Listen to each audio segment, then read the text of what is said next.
On masking. We talked about layers just recently. Before that, we talked about the toolbar over here on the left side.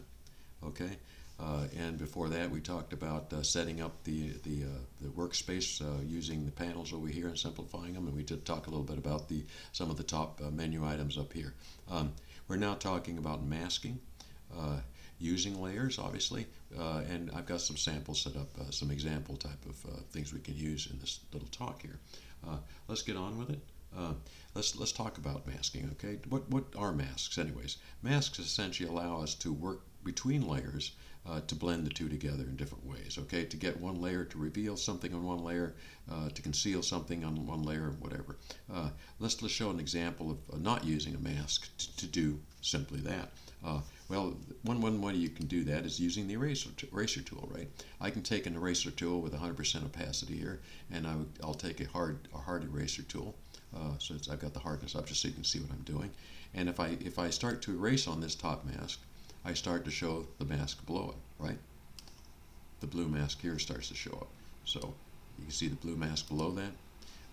And that's using a very brute force, tough way of doing it. I can use the eraser here by turning down the opacity somewhat and cut through with a little less force, okay?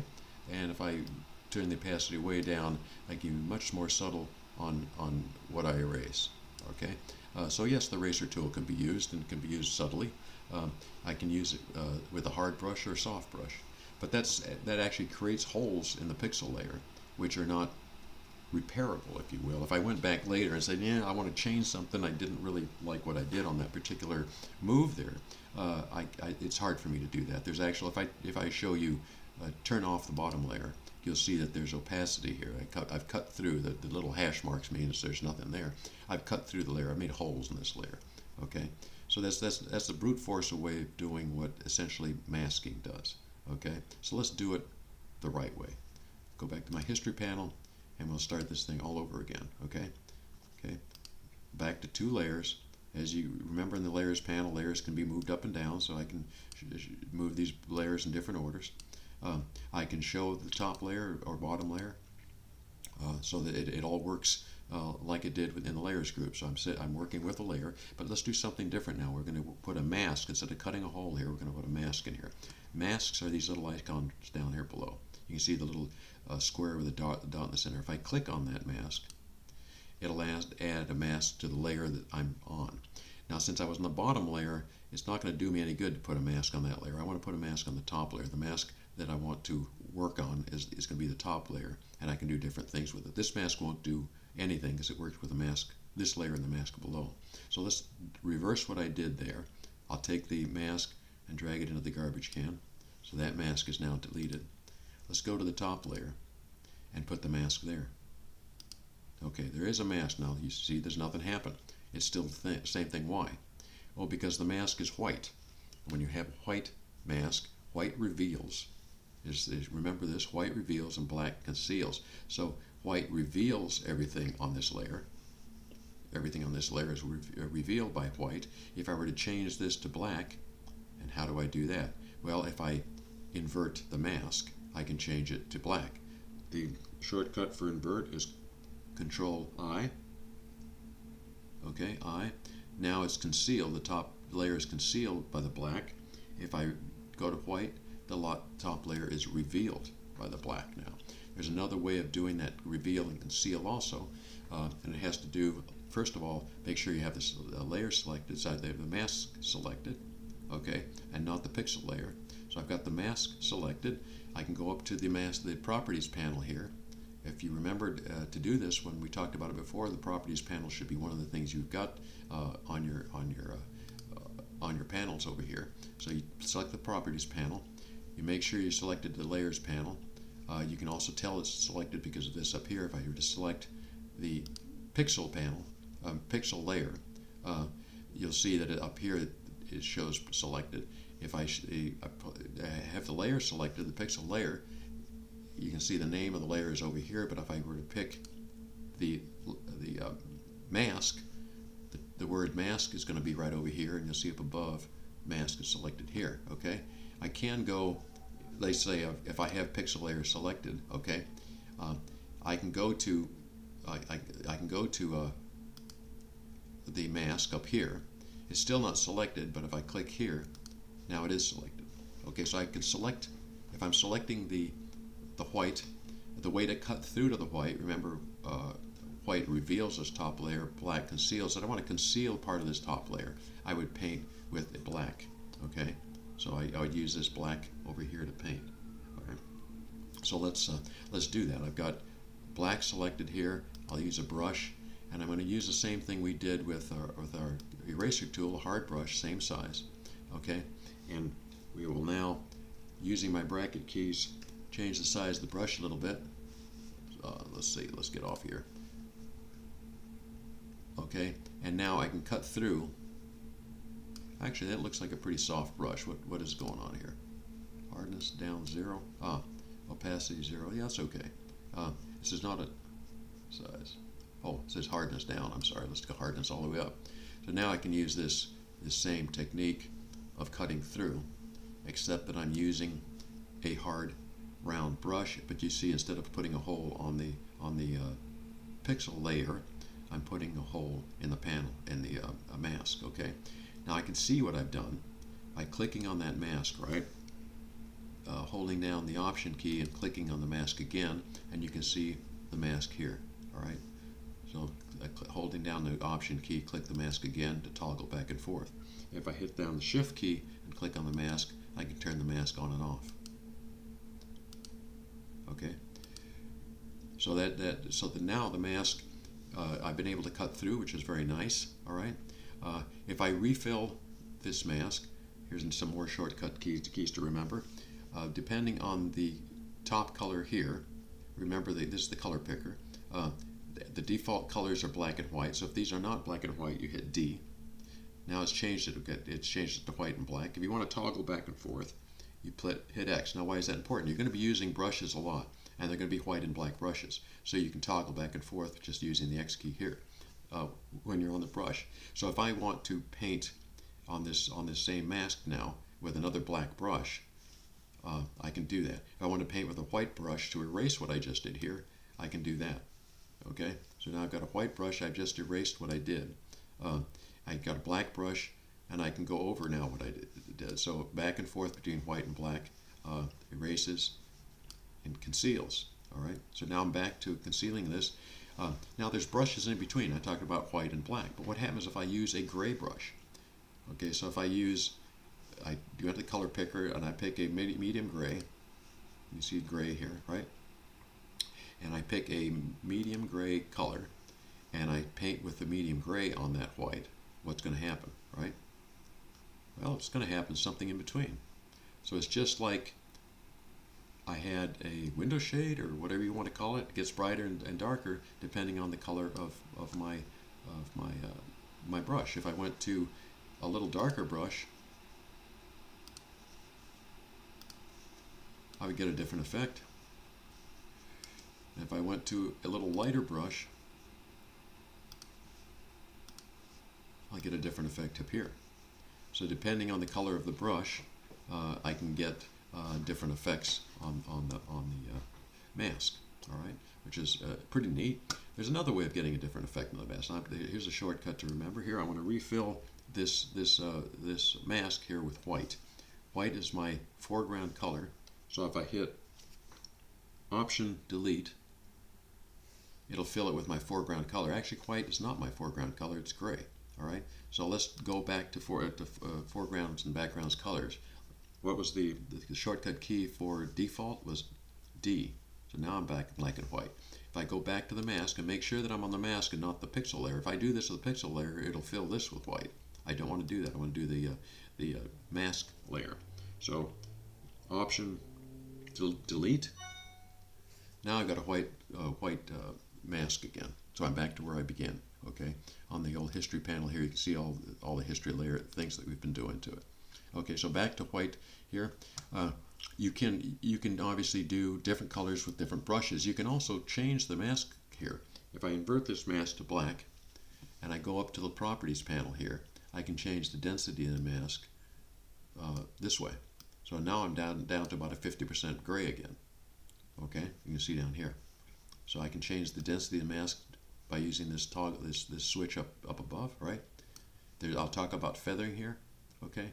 And that's about it, and I'll talk about inverting. So if I want to invert, I was using Control I before, I can also invert this mask by clicking here. So the property panel is pretty important. It gives you a lot of shortcuts, a lot of things you can do with masks and layers. Okay, so we're back to this particular spot here. Let's invert it one more time. Let's do a different thing. We're going to use brushes again, but I'm going to start getting into how to do things subtly. We've been using a hard brush, okay, before. Hardness is all the up. We're going to use a soft brush. We learned that going from black to white, and white to black, such as a gradient, for example, if I use the gradient tool here and go across here, you'll notice it goes from white to black, right?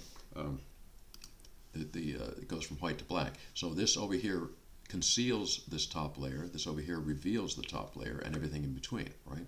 So so this reveals the top layer, conceals the top layer, and everything in between. We'll do a little Option Delete to fill with white again. So all that shading is important when you're trying to blend things together. I almost never, when I go to brushes, select hardness all the way up. I like to have very soft brushes, okay? And a lot of times large brushes so that I can paint with the edge of the brush on something versus the center of the brush. And then I will use opacity and flow to make the effect even more subtle. Okay, so if I use a soft brush, you can see the effect is soft on the edges, right? If I want to make the effect even softer, I can change the opacity of the brush down to, let's say, 50% or close to 50%.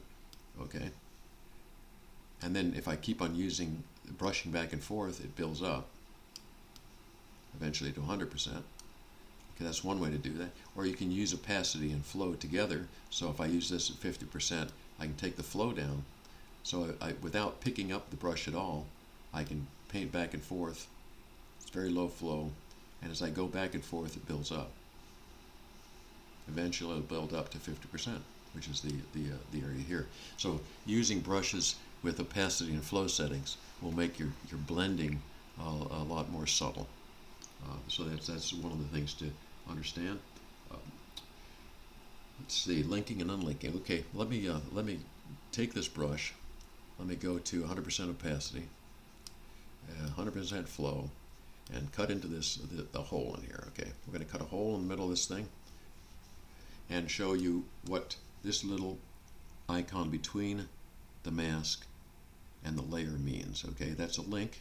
And these two are linked together. The mask and the layer are linked together. So if I were to move this top layer, I'm selecting the layer. I'm now going to move this layer. You'll see the mask moves with it. Okay, the mask is moving with the layer. But the hole is moving with the layer, right? So you know the mask is moving with the layer. If I were to unlink the two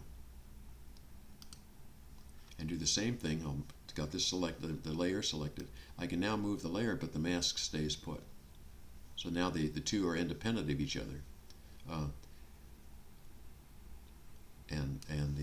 so this linking is also important. It's good when you're doing things like skies and stuff. If you got a good mask set up, but you want to change the position of the sky a little bit, you can unlink them and move the sky around. The mask will stay put. Okay, so let's go back and go back to the very beginning on this one, just so I can reset everything. Go back to layers here, turning mask off and on. Clipping masks I will get into right now, and yeah, that's it.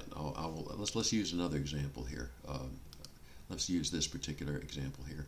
This is a good example of how to use layers. I'm going to use this as showing how to blend using a sky replacement example, and also a clipping mask. First of all, let's just see what a clipping mask is. Okay, if I were to no, we'll do the sky replacement, then I'll do the clipping mask. Okay.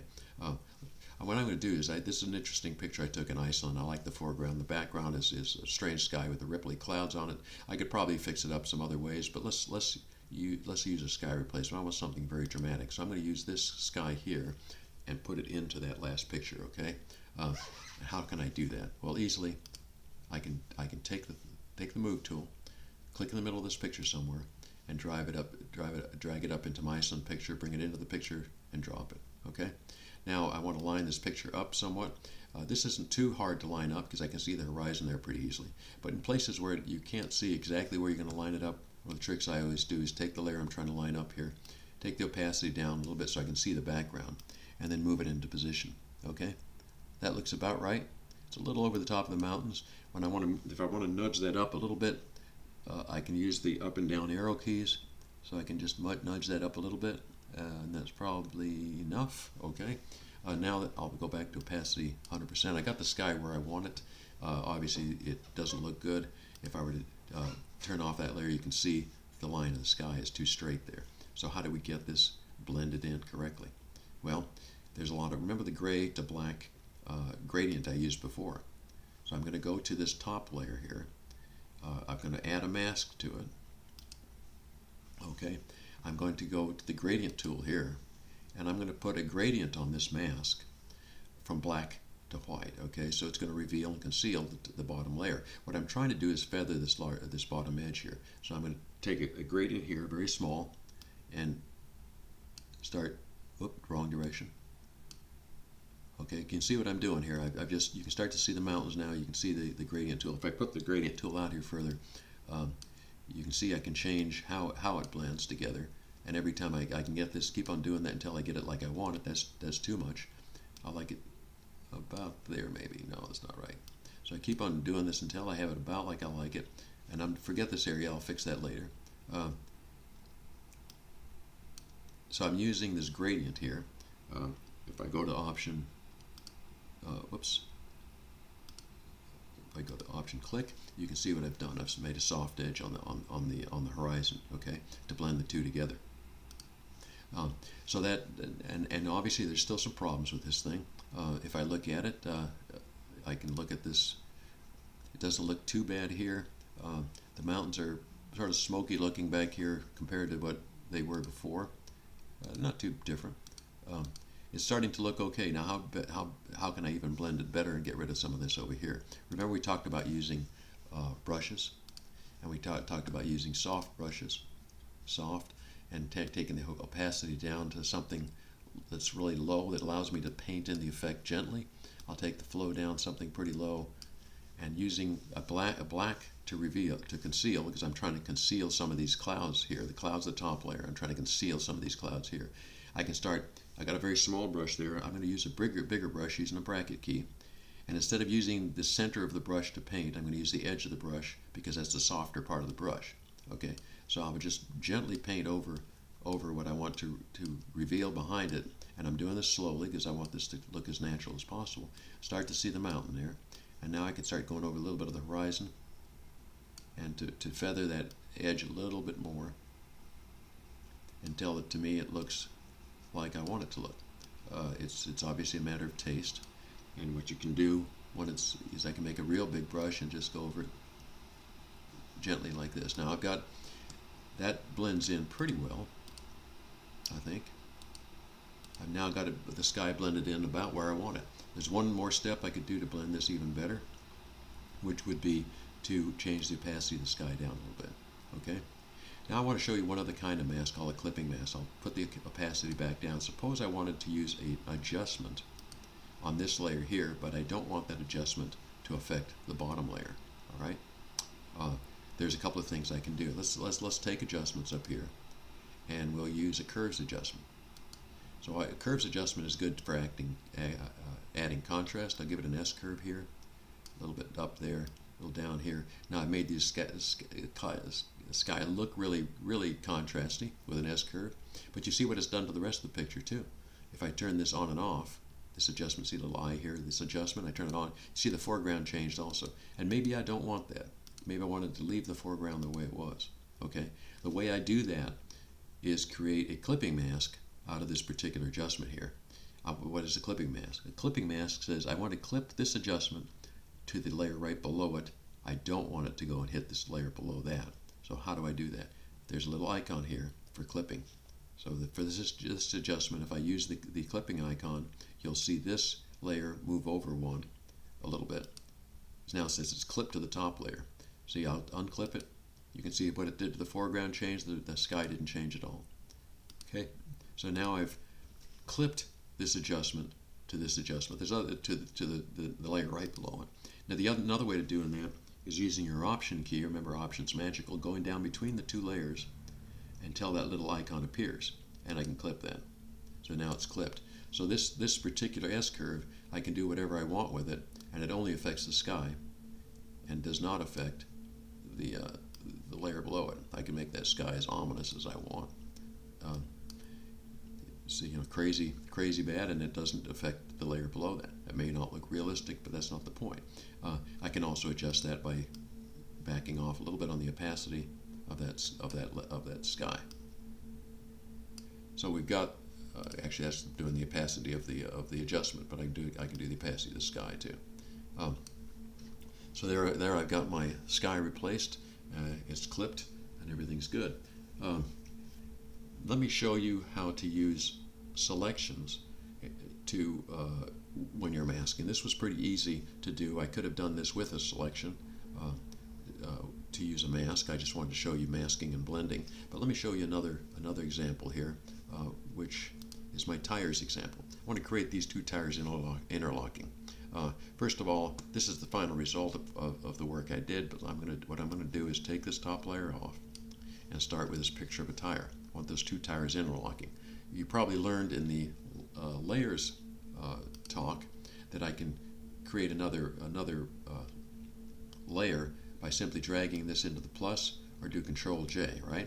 If I do Control J, the problem with this approach right now is it copied the entire layer, including the background. So if I were to try to take this layer here and turn it around and reposition this tire, you can't see the tire below it, right? So I don't like that approach. There's a better way of doing that. I wanted this tire but with a transparent background. The easiest way for me to do that then is go to Select Subject. This magical little tool selects just the tire. Now I've got the background selected. If I do Control J, it does copy the tire, but this time you can see it's got hash marks around it. It's got a transparent layer, a transparent background. So this layer is transparent. If I turn the tire below it off, you can see it's transparent. Okay. Now I can take this top tire, take the Move tool, and move it into position. Okay. How does this have to do with masking? Okay, you're asking yourself. Well, pretty good. I want to mask off this top tire. I want to mask off this top tire right through here, so it appears that the other tire is going on top of it versus behind it, like it is now, right? I can do that in several ways. I can click on this. I can click on a mask, right? I can now start using black to conceal this top layer here. So I take a brush, painting black. I'll use the opacity and flow all the way up, and I can start painting a let's see, it's black, and I want to make sure that I've got a hardness is hardness. Yeah, soft brush size, good, good. Okay, so what I've got now is a nice brush here. I can start. I'm sorry. Good. I can start now painting the tire in here, right? The only problem with this technique here, and it works, I mean, if I'm very careful, I can get to what I want to. The tire's starting to get hidden. But as I get to the edge, you can see it's now starting to create a little halo there. That's because it's a soft brush. I could use a harder brush, but boy, do I have to be really careful when I get to the edges, right? I could make the brush smaller, real small. I could get the brush harder, and I could get in there and just around the little edges and everything. I could probably get it blended in to start to look the way I want to look at it. But if I'm smarter, and let's go back and take this mask off, there is another way of doing that. I'm going to put the mask back on here because I need a mask to do this here. I want to create a selection out of this tire here, or this tire here, so that this tire is selected, and I won't be able to paint black outside the selection. As we talked before, selection, whatever's selected is where your adjustments happen or painting happens. What's not selected is protected. Okay, so what I'm going to do is go back to this tire here, go back to select subject.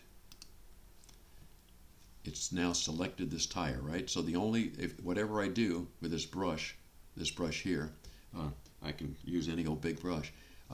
As long as I'm on the mask layer, don't paint on these pixel layers. I'm on the mask itself. Okay.